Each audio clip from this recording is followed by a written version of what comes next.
So, in your opinion, the blood was added? Yeah, it can't just be on the hands and nowhere else. It's put in, but he is holding a meat cleaver, and somehow they wound him up. That guy was totally controlled, manipulated.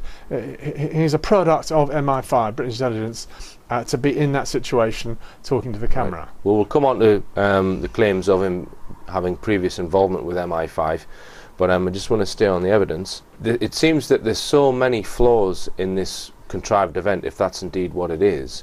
How is it that they can't stage these false flag operations, you know, so that we are fooled by them? I mean, 9/11.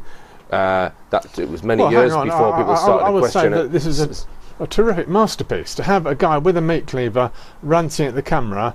But you said that you thought that might have been filmed a few weeks earlier. I do but indeed. If it was, they've got a woman walking past with a shopping trolley. Yeah. Right. Is that not just blatant, sort of in your face? We can't do this properly. Well, they know the media. They know the media will just put up with it and accept it. That's what the Illuminati, or whatever you call them, the vampire elite, know they can get away. They know they can do that. Once they project the great, powerful emotions, hate and fear, that blocks out the higher thought centres, and you get a primitive logic, and that is the level at which the story rides and is accepted. I mean, that's the motivation for planning these kind of events. And it's also to justify their actions in other parts of the world as well. Yeah.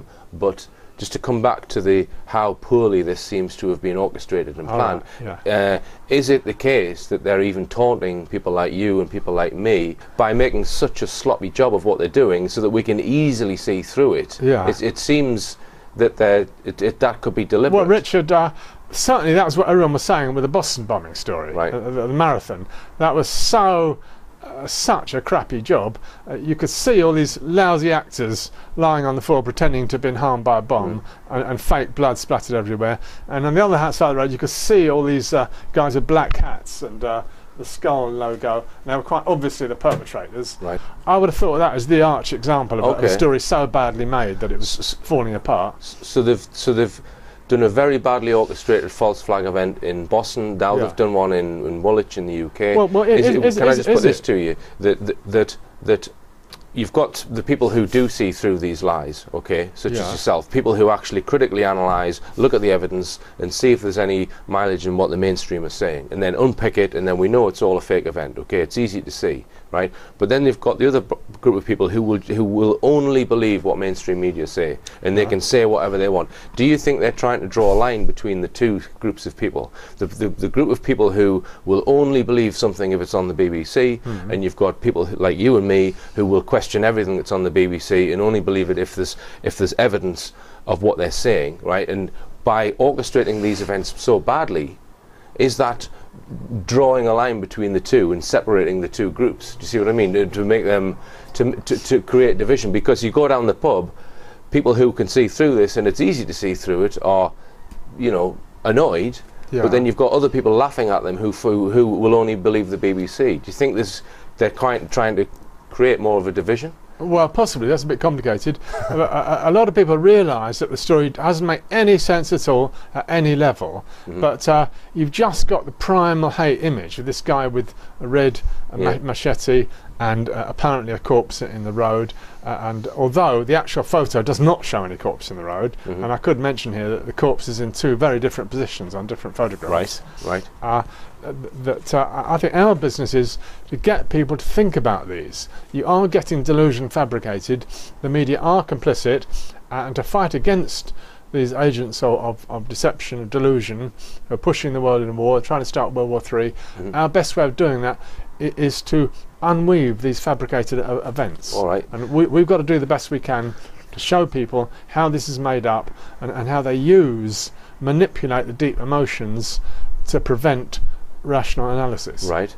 Now, okay, well, let's just go back to the what happened, because the two guys hung around for 5 minutes or longer. And 20 minutes, and the police arrived. So then what happened? Well, supposedly the police, there was a quote from actual local police saying we weren't consulted, we weren't called, we didn't recognise any of the people who actually arrived, and we didn't recognise any of the people on the scene as locals. Okay, then these police arrived, and people said this isn't a real police car. It hasn't got the right ID and codes to be a real police car.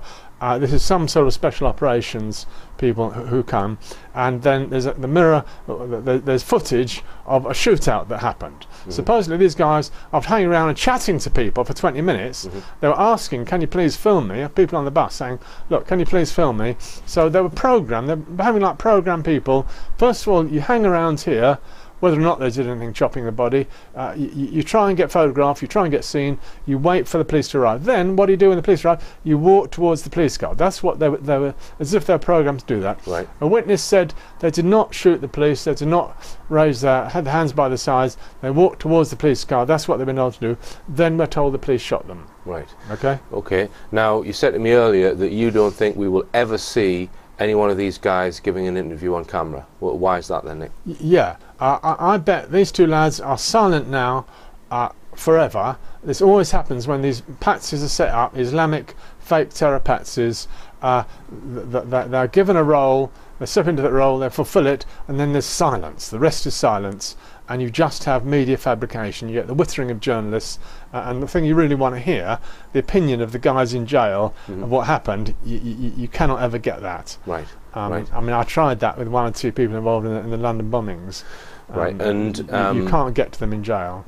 But presumably we're going to see a trial of these guys if they're still alive, and with the jury giving evidence. So would the truth not come out there? Will we not get their version of how it was contrived or not in a trial? Well, we should do, Richard, but that's my hunch that we won't hear anything. They'll concoct something such that they're not put on in a public trial. Is that what you're saying? That's what I guess. Yeah. Right. Okay. Right, now let's come on to this MI5 link, because somebody alleged that the main perpetrator had involvement with MI5 and was promptly arrested. Is that right? Yeah, a close long-time friend of his went into the BBC Newsnight studio and told the story of how he was hassled by MI5, and he went back home to Michael Adibalajo, went back home to Kenya trying to get away from it all, and found it was even worse there. Not only was he tortured, but he was also sexually molested, and he then came back to London. So he was entrapped. He kind of felt there was no escape from this, and somehow he looks like a controlled being, and I personally believe in pain drug hypnosis, whereby they put someone under drugs at unconscious level, and you then give commands as to what they're going to do, and that is then activated at a certain scene. Now, you mentioned earlier, Nick, that the Kent Freedom Movement have got some videos on their website about this event. Just tell us what those videos are. Oh, well, I think that they show very well aspects of the fakery involved, and for example, there's a very blurred image that the Mirror put out, a Mirror website, whereby you can see people, various shady figures coming out from the car to put this body in the middle of the road, and you see this process going on, but various figures are involved, and it looks as if that body has still got a head when it's put out in the middle of the road. Right. That's an example, and there are various witnesses, certain witnesses, that they expose them as being actors. Right. Now, you also mentioned Barack Obama made a speech. Was it a few days after this event? It was the very day after. He made a long speech, very important, in which he was trying to say that he wanted to close Guantanamo Bay, and he didn't really like killer drones striking in other countries, as if he was trying to rein in both these things, but rather lacked the power to do so. And I think he had to mention this London terror incident the day before, and I feel that was planted there to make sure that he didn't back out from the war on terror, and keep him on track. Right, so it's possibly been ordered from across the pond then, this event maybe, or you think they're kind of one and the same entity? Maybe? Yeah, I think they're one and the same entity, and you get here a big campaign for the Save the Heroes. Is it Save the Heroes t-shirt or campaign that happened the week after, synchronised with this event. So I think it's both sides of the pond that what I call the axis of evil, which is dedicated to everlasting war, and that is the British and American terror intelligence services. They organise these kind of events. Right, and do you think there's going to be more events in the UK like this? What I know it's an impossible question, but... Well, this is the first time that terror returns to the UK for quite a while, right. and it reaffirms the basic theme of Islamic terror, which they evidently felt needed reinforcing. So you know that you said that some of the newer, more recent fake events they're not only the perpetrators are not only fake, but the victims are sometimes fake now as well. If that's the case, they haven't got lots of angry relatives wanting trials, etc. So it's easy to get away with. What about the parents of Lee Rigby? Would they not be wanting to get to the bottom of what really happened, and would they not be seeing that? Well, they totally believe it. They absolutely believe that their son was killed as the media described. Right. Yeah.